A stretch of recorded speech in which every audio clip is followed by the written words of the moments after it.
Bismillahirrahmanirrahim. Assalamualaikum warahmatullahi wabarakatuh. Pada kesempatan ini saya mengajak kita semuanya untuk coba mendiskusikan salah satu ayat di dalam Al-Quran. Karena kebetulan sekarang juga bulan Ramadan, bulan ulang tahunnya Al-Quran. Di mana sangat utama kita untuk mengkaji, mentadarusi Al-Quran dan membaca Al-Quran.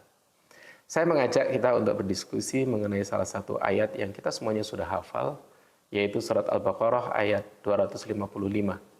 Yang disebut ayat kursi. Bunyinya a'udzubillahi minasyaitonirrajim. Bismillahirrahmanirrahim. Allahu la ilaha illa huwal hayyul qayyum la ta'khudhuhu sinatun wa la naum. Lahu ma fis samawati wa ma fil ardi man dzalladzi yashfa'u 'indahu illa bi idzni. Ya'lamu ma baina aydihim wa ma khalfahum wa la yuhituna bi syai'in min 'ilmihi illa bima syaa. Wasi'a kursiyyuhus samawati wal arda wa la ya'uduhu hifdhuhuma wa huwal 'aliyyul 'azim. Ayat ini penting sekali karena di dalam ayat ini Allah menjanjikan banyak sekali keutamaan. Salah satu keutamaan yang disampaikan oleh Rasulullah SAW, barang siapa yang mengamalkan ayat ini, setiap selesai kita sholat, maka tidak ada jarak hamba itu dengan surga. Demikian Allah membuat ayat ini sangat dekat dengan kita. Semudah itu kita mengamalkannya setiap selesai sholat, Allah memberikan hadiah kepada kita, kedekatan kita dengan surga. Sehingga dengan mengamalkan ayat ini, mestinya kita tidak khawatir lagi untuk terjerumus ke dalam neraka. Kemudian di dalam hadis yang lain, Rasulullah SAW mengatakan bahwa melalui ayat ini Allah juga bisa mengirimkan malaikat yang menjaga kita dari banyak keburukan. Sehingga di dalam perjalanan kita, ketika ada keburukan-keburukan yang mungkin saja terjadi, melalui pengamalan ayat ini, Allah akan menjaga kita dengan cara mengirimkan malaikat. Ini seperti salah satu kisah yang diceritakan oleh Ustadz Khalid Basalamah, yang menceritakan bahwa di Amerika suatu ketika ada seorang wanita yang pulang malam atau kemalaman kerja dari kantornya. Rumahnya tidak jauh dari kantornya, hanya beberapa blok. Untuk melewati atau untuk pulang itu di jalan aman dia harus memutari beberapa blok sehingga dia bisa pulang. Tapi ada beberapa jalan tikus ya, jalan-jalan kecil yang dekat sekali dengan jarak antara rumah dia dengan kantor. Dia bimbang harus milih yang mana karena di sana kebetulan wilayahnya kalau malam banyak sekali pemuda-pemuda yang mabuk-mabukan, terjadi perampasan atau terjadi hal-hal yang tidak diharapkan. Wanita ini bimbang, kemudian dia memutuskan, oke, saya akan melewati jalan yang paling dekat. Kemudian dia lewat salah satu jalur, kebetulan di situ juga ada seorang laki-laki yang berperawakan tidak baik, sedang minum, sedang mabuk. Dia memandang tajam dia. Wanita ini dipandang tajam oleh laki-laki itu. Tapi laki-laki itu hanya memandang saja, nggak ngapa-ngapain. Kemudian wanita ini wanita Malaysia, kemudian pulang sampai dengan apartemennya. Yang agak unik adalah pada pagi harinya, laki-laki yang tadi di gang tadi ditangkap oleh kepolisian dan itu ada di dalam berita. Yang menyatakan bahwa laki-laki itu pada malam itu telah menjahati seorang wanita lain atau memperkosa gitu, kemudian juga merampasnya. Sehingga wanita itu menjadi korban, wanita ini melaporkan ke kepolisian dan kepolisian menangkapnya. Wanita Malaysia ini heran, kenapa kok wanita itu yang menjadi korban? Kenapa kok bukan dia yang menjadi korban? Padahal waktu itu dia yang melewati situ dan dia juga sendirian. Wanita Malaysia ini kemudian agak penasaran, kemudian datang ke kantor polisi, minta izin polisi untuk bertemu dengan laki-laki itu. Kemudian dikatakan kepada laki-laki itu, wahai fulan, wahai Anda, kenapa Anda melakukan itu dengan wanita itu, padahal waktu itu saya yang lewat situ dan kamu tidak melakukan apa-apa dengan saya. Kemudian laki-laki itu mengatakan begitu. Apakah kamu sendirian, kata dia. Wanita itu mengatakan, iya saya sendirian. Laki-laki itu mengatakan, tidak. Saya melihat bersamamu dua laki-laki besar yang menjagamu di kanan dan kirimu. Sehingga tidak mungkin saya melakukan kejahatan dengan Anda. Wanita itu kemudian tertunduk, kemudian dia baru menyadari bahwa sepanjang jalan dari tempat kerja sampai dengan pulang ke kosnya atau ke apartemennya, dia mengamalkan membaca ayat ini. Ayat kursi, Allahu la ilaha illa huwal hayyul qayyum sampai dengan akhir. Itu di antara beberapa fadilah ketika kita membaca Al-Quran, dan itu kemurahan yang diberikan oleh Allah kepada kita semuanya. Tapi sebagai manusia, sebagai komunikasi bahasa, jadi Rasulullah SAW mengatakan bahwa sebaik-baik obrolan, kalau kita ngobrol, adalah ngobrol dengan Allah. Bagaimana caranya? Sahabat bertanya. Kalau kita ngobrol dengan Allah, kita ingin Allah berbicara dengan kita, maka bacalah Al-Quran. Ketika kita baca Al-Quran, sesungguhnya Allah sedang berbicara dengan kita.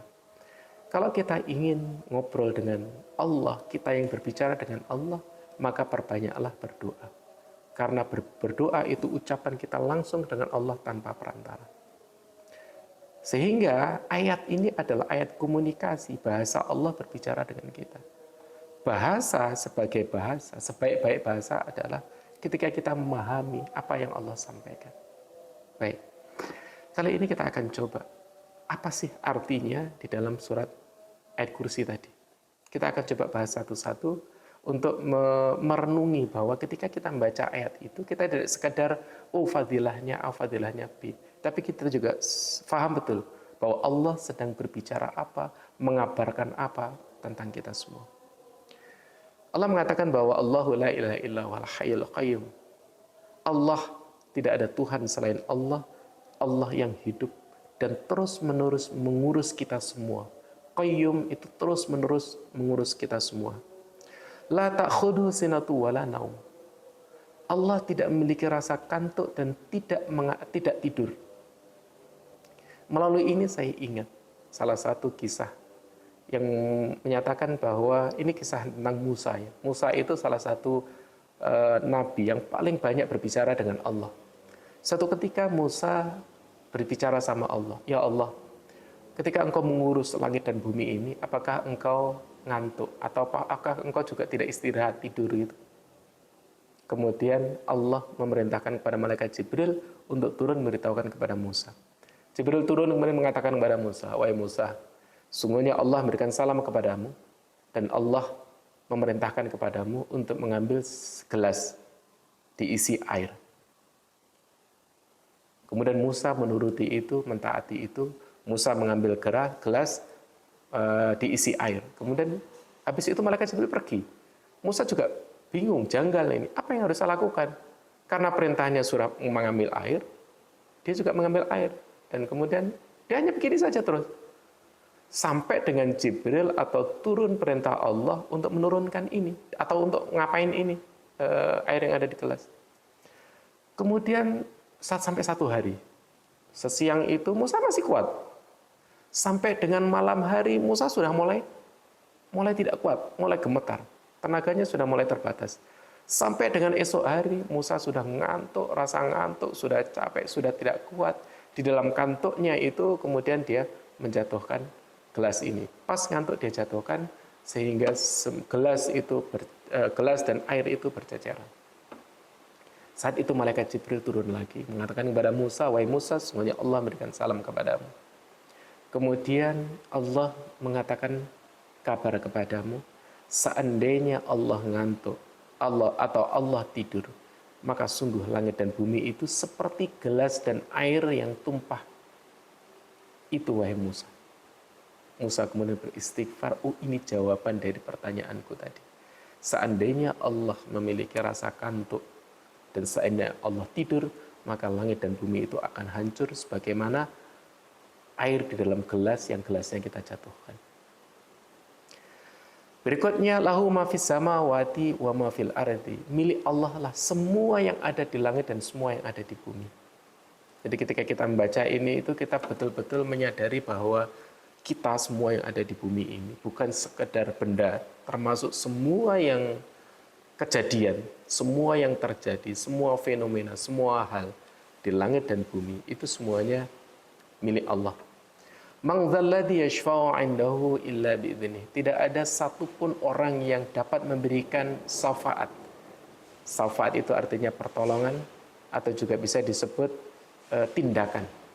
Tidak ada satupun orang yang bisa bertindak menolong kita atau melakukan sesuatu illa biiznillah, kecuali Allah mengizinkan. Ini Allah menunjukkan kekuasaannya. Bahwa kita semuanya, bahkan kita ngangkat tangan itu tidak mungkin kita bisa berkuasa melakukan angkat tangan ini kalau Allah tidak berkehendak. Kita bernafas, kita berdiri, kita berjalan, tidak mungkin itu bisa kita lakukan atau tidak mungkin dilakukan oleh siapapun tanpa izin dari Allah. Allah menunjukkan kekuasaannya bahwa kita itu bukan siapa-siapa. Bagaimana Allah mengingatkan kita di dalam surat Al-Mulk. Awalam yara ila tayri fawqahum saffati wa yaqbidan ma yumsikuhunna illa rahman. Apakah engkau melihat burung yang sedang mengepakkan terbang, mengepakkan sayapnya itu? Apakah sayap itu yang membuat dia terbang? Allah mengatakan tidak. Kita melihatnya mungkin iya, burung itu bisa terbang karena dia mengepakkan sayap. Dalam surat Al-Mulk ini tidak, kata Allah.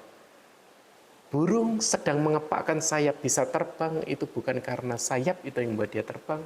Allah mengatakan illar rahman. Karena Allah lah burung itu bisa terbang, bukan karena sayap yang kita lihat mengepak. Sama, kita berbicara seolah-olah kita mampu berbicara karena kita punya mulut. Berapa banyak orang yang punya mulut tapi tidak bisa berbicara? Kita bisa melihat seolah-olah karena kita punya mata. Tapi apakah mata ini yang membuat kita bisa melihat? Tidak. Illar rahman. Allah yang membuat mata kita ini bisa melihat. Sehingga kita yang seolah-olah memiliki segala sesuatu, sebenarnya kita tidak memiliki segala sesuatu. Kita seolah-olah bisa bertindak banyak hal, sebenarnya kita tidak bisa, tidak kuasa melakukan tindakan apapun. Karena semua yang kita lakukan, semua terjadi ini atas izin Allah. Qad ja'alallahu likulli shay'in qadar dalam surat At-Talaq. Sesungguhnya semua yang terjadi dan semuanya ini adalah atas kehendak Allah. Ya'lamu ma baina aydihim wa ma khalfahum. Allah yang mengetahui semua yang ada di depan kita dan semua yang ada di belakang kita. Dalam tafsir disebutkan juga yang disebut di depan kita adalah semua yang akan terjadi itu Allah yang Maha tahu. Dan semua yang sudah terjadi itu tidak ada yang luput dari perhatian Allah. Allah telah mencatat semua yang terjadi dan Allah yang Maha tahu dan Maha menentukan apapun yang akan terjadi. Itu membuktikan atau itu menunjukkan kepada kita bahwa kita tidak boleh main-main atau kita tidak boleh merasa berkuasa terhadap apa yang sekarang ini kita miliki. Karena semua kekuasaan kita itu tidak ada apa-apanya. Allah menunjukkan bahkan di depan kita yang akan terjadi itu bukan karena usaha kita hari ini, tapi karena karunia yang Allah berikan. Illa bi'idzni. Kemudian wala yuhaituna bi syai'in min ilmihi illa bima syaa. Ini bagi teman-teman para pelajar, dosen, guru, dan seterusnya. Allah mengatakan di sini, tidak ada seorang pun yang memiliki ilmu pengetahuan atau ilmunya Allah illa bima syaa, kecuali Allah berkehendak. Kadang-kadang orang pintar sudah membaca, tahu banyak hal, terus mengatakan bahwa aku ini paling tahu di komunitas tertentu. Tidak. Kita mengajar sebagai dosen, sebagai guru, seolah-olah kita paling tahu atau lebih tahu dari... Enggak, kita enggak tahu apa-apa. Kenapa? Karena semua pengetahuan kita itu Allah mengatakan kita tidak akan tahu kecuali Allah yang berkehendak kita untuk tahu.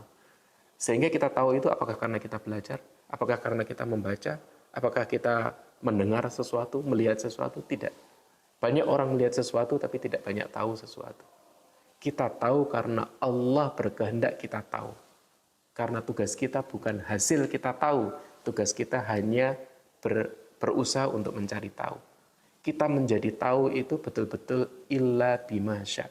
Betul-betul karena Allah yang berkehendak kita tahu. Agar supaya kita tidak sombong, agar supaya kita tidak merasa paling tahu. Wasi'a kursiyyus samawati wal ardh.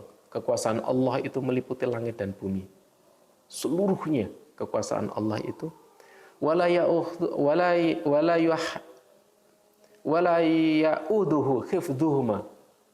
Dan Allah itu tidak merasa berat untuk menanggung keduanya, untuk menanggung kekuasaan Allah yang meliputi langit dan bumi itu. Wala ya'uduhu hifdhuhuma. Allah tidak merasa berat sedikit pun. Wa huwal aliyyul azim. Dan Allah itu Maha tinggi dan Maha agung. Sahabat sekalian, dari ayat ini kita bisa mengamalkan lebih dalam lagi. Bahwa ini bukan sekedar ayat yang kita amalkan, kemudian kita dapat fadilah banyak hal. Tapi ini adalah berita dari Allah, menunjukkan kekuasaan Allah, dan menunjukkan lemahnya kita.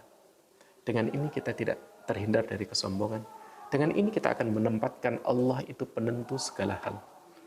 Sehingga kenapa kok Allah memberikan banyak hal dan bagaimana caranya Allah, cara kita sebagai hamba untuk meminta izin kepada Allah yang memiliki semua yang kita lakukan atau yang kita manfaatkan sekarang ini. Caranya adalah lakukan segala sesuatu dengan basmalah. Kata basmalah, bismillah, setiap aktivitas kita itu sebenarnya izin kepada Allah untuk memberikan kekuasaannya, untuk memberikan kehendaknya, agar supaya kita bisa melakukan sesuatu yang kita harapkan.